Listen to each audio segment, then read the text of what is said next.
ito naman, kamakailan lamang mga pakulong prize sa kasal ang itinampok natin, di ba? Nakakatuwa yung mga paandar nila doon. Ngayon naman, ibahin nyo tong si Koya Groom. Groom pala. Prepared daw yan. Groom prepared. At yung mga boys talaga, kung hindi maka-effort, lagi namang prepared. Tulad nitong trending na wedding moments sa Marikina. Ngayon po ay tunghayan natin ang banal na halik. Ay! Talagang perong ritual ah. Tinutbrasyan.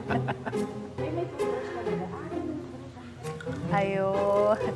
Ayan po ang biglang pag-alis ng groom sa tabi ng bride bago ang kiss nila. Pero wait! Hindi para tumakas, kundi ayan, pinag-toothbrush pala yung groom. Kwento ng bride na si Angela ay nagulat daw siya at ang mga bisita nang biglang lumapit ang groom niya na si Carl sa groomsmen. At inilabas ang toothbrush at pang-gargle. Naku, ipang trending talaga yan. Ano? Sa reception naman, may surprise dance number pa. Si groom. Ayan. Kanya-kanya talagang gimmick, ano? Oo, at least sigurado tayong walang mahihimatay. Pero ang masasabi ko lang, kahit hindi na, pag mag-asawa na kayo, ano na yun? Masasanay na ba?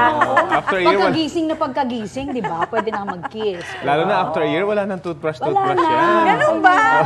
Ay, sayang lang ang toothpaste. Ay, Ako, Katrina, hindi mo alam ang sinasabi mo.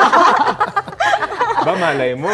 May pinaghahandaan na. Ay, may announcement ba? Ay, nako, pero nakakatuwa kasi yun yung mga memorable moments, di ba? Pagka meron sila mga paandar na ganyan, na hindi makakalimutan at ikukwento yan ng mga bawat, mga guests sila, I'm sure. Hindi na simpleng seremonya na lang inaabangan sa mga ganito pagkakataon, pati mga gimmick. Talagang inaabangan. Pero ang ano yun ibang level yung nag-toothbrush talaga. First yun, ano? Oo nga. Kanina akala ko, dahil may nilabas na flask, di ba, akala ko pinainom dahil sa sobrang nervyos. Yung pala pinag-toothbrush. Di lasing agad silang dalawa nun. Masanay na daw.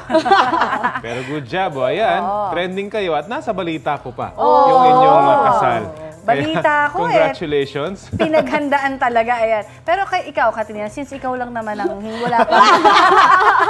Hot seat ka ngayon. Fresh po ako. Magtutoothbrush talaga. May na-attendan na ba kayo ng mga ganyang paandar? Diba? Wala pa. So kakaiba ka talaga. Balita ko, may tututukan kayo tuwing 11 a.m. sa GTV.